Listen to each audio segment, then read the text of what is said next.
Hello everybody and welcome to Time Jump, a series on my channel where I will be discussing and analyzing the history of monsters throughout the Monster Hunter franchise and the various changes within its lifespan, all culminated by my thoughts on everything. An important note to keep in mind will be the fact that Monster Hunter is ever evolving, and the monsters within will follow. So don't be surprised if in the future you see a couple of revisits. With all that said, Zinogre! Ah! And you thought it was over, but you were wrong. It is never over. The dick riding will never end.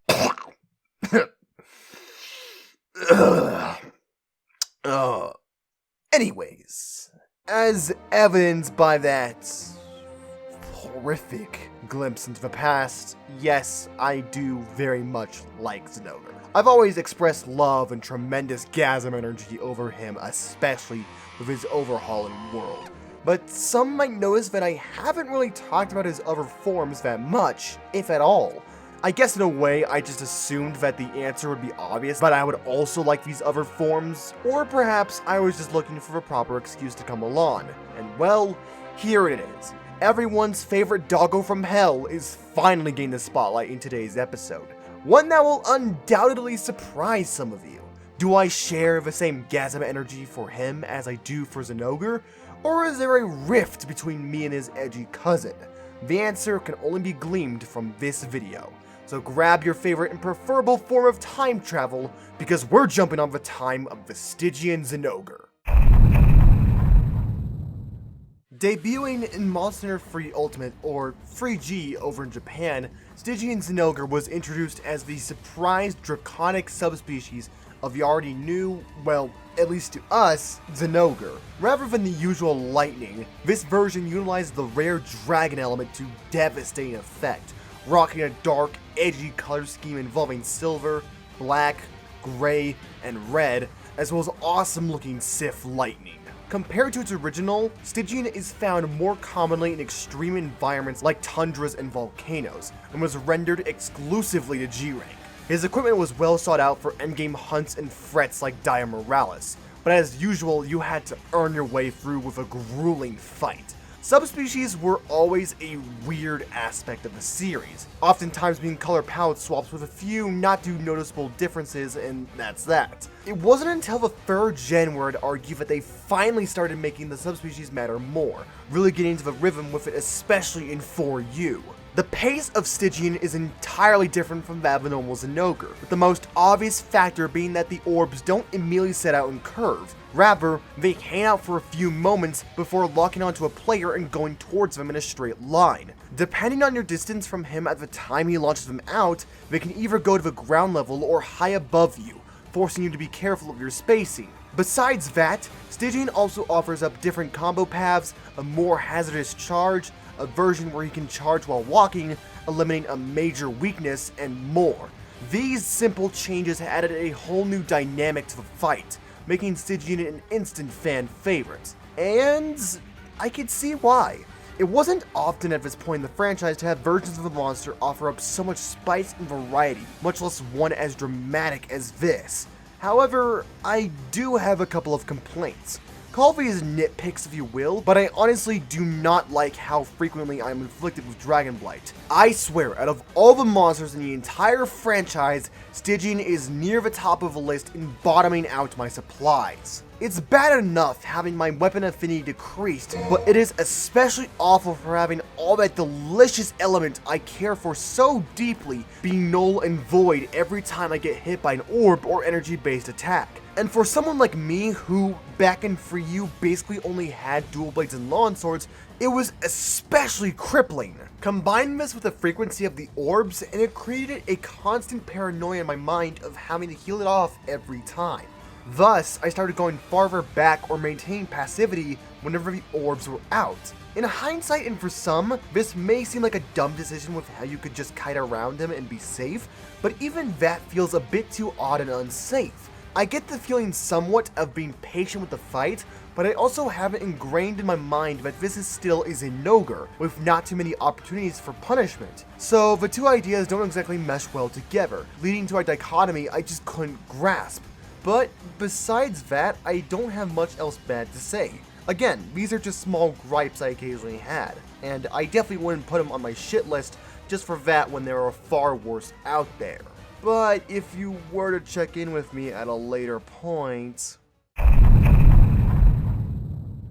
It didn't take all that long for us to see the Hell Doggo once again, unlike other monsters. So there aren't really all that many differences to talk about here in comparison. But what there is here to talk about is quite substantial, to say the least. Now, this segment is going to be a bit tough to talk about as I don't have the equipment necessary to record off my 3DS, so keep in mind that the footage that I'll have to use and credit may not exactly match or describe what I'm talking about. So, Stygian has a lot of changes Zinogre received in this game, such as being more smooth when flowing into combos, harder to knock out of charge, and in G-Rank gaining a new, powerful charged lightning stomp and the ability to throw out the orbs with certain attacks. It sounds basic, I know, but because of the orbs' behavior for Stygian and the weird changes they underwent in this game, there is a gigantic difference between the two. One that makes my complaints from before increase tenfold. I have honestly no clue if it's just me, but do the orbs for anyone else just feel random? Before, they were a bit iffy, but they always followed the strict pattern of going wherever you are in a straight line, so it wasn't all that hard to avoid them or figure out a plan for. Here, on the other hand, it feels like the orbs are 4 parallel universes ahead of me. Sometimes they just home onto me in a straight line. Sometimes it seems like they just anticipate where I'm going to be a second from now and hit me before I know it. Sometimes they just seem to be hitting some invisible camellios. Sometimes they curve like Zinogre's orbs. And all of the time, it feels like they just do whatever the fuck they want. In a fight where feints are going to be thrown out a lot, hunters need a reliable pattern to stick to, something they can anticipate and react to. After all, a core motto of Monster Hunter is the process of practicing and learning a monster in order to triumph over it. Hunters with enough time and analysis can pinpoint the movements of a tiger so precisely that they can headlock and do it in under 5 minutes. So how are you supposed to learn a monster and anticipate a pattern for the best possible run when the key mechanics that can absolutely make or break it is random and unpredictable? You suffer. That's what. Stygian went from a monster that was very challenging to take down back in 3U to a monster that I absolutely just did not want to fight at all in 4U. A tier which, by the way, included some of my most hated monsters such as Rajang. It was just not fun at all. And it ultimately made me look back negatively on Stygian as a whole, especially with the considerable gaps of time I would have for 3U. So, when news came out of Stygian arriving in Iceborne, you can imagine my reaction. Reintroduced back into the world with title update number 2 to Iceborne, alongside the sneak peek of Safajiva, Stygian, much like so many other returning monsters, received a massive overhaul in order to work within the game. My main concern going into the fight was the orbs, as I didn't want them to be as fucky as 4U's, but didn't know how much they were going to be changed. So imagine my relief and glee when minutes into the fight, one of my pet peeves against Stygian for the longest time was finally cured. At long last, my playstyle of being aggressive and up close, especially for Zinogre, could finally not feel at odds with the battle. Now, the fight could still maintain that cautious pace that always defined Stygian without having to feel annoying, all being fixed by the simple change of having the orbs play more like position breakers that strike like lightning after a short time of being sent out. It seems like such a simple and small change, but for a monster like Stygian and coming off the stress that was his 4U version, it was a godsend! But that isn't to say that it was his only difference. Quite the opposite. He still carries many of the reworks that Zinogre has in Iceborne, but has gigantic differences in the form of new formations for the bugs, combo options and strings, a unique retaliation, and of course his... To quote a line from many of my gameplay videos, "Frontier is too over the top and ridiculous!"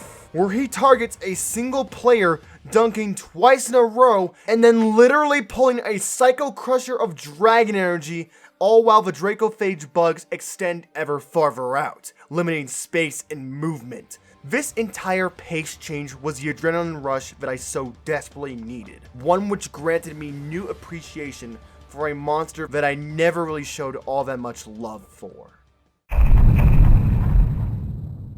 Taking a look back through memory lane on the evolution of Stygian for this video provided quite a few insights for me, most of all being the dichotomy that was created between him and normal Zinogre. Whereas Zinogre was like love at first sight, an adoration of how unique and cool it looked that only peaked with 4U and has remained there ever since, Stygian is a roller coaster of feelings that went from, yeah, he's pretty good, to an absolute detestment and confusion of, and then finally, the redemption arc that gave me newfound love and hope. Hope that other monsters could also be given that second chance and overhaul in Iceborne that they so desperately deserve. Hell, maybe not even Iceborne, just future games in general. Even more interesting to think about as I'm writing this were the conversations I've had with certain individuals regarding him, especially considering one specific person and his old-ass video. Quite weird to think that especially back then, me and him had the complete opposite views on each Zinogre. I guess if there was anything to glean from this process, and especially over the years, are that opinions aren't all black and white. There is a potential to learn something from each and every perspective, and that views can change over time. And what better way to show this off than through a series such as this? But speaking of opinions and conversations to have, I want to hear what you all think down in the comment section below. What are your thoughts on the evolution of Stygian Zinogre in his various forms? Do you agree, disagree, or have some other perspective to weigh into the conversation? Just remember, as always, to be civil and respectful to one another. With all that said, I have been the Monarch of Dragons, and I hope you all have a fantastic day / night wherever you live. Peace.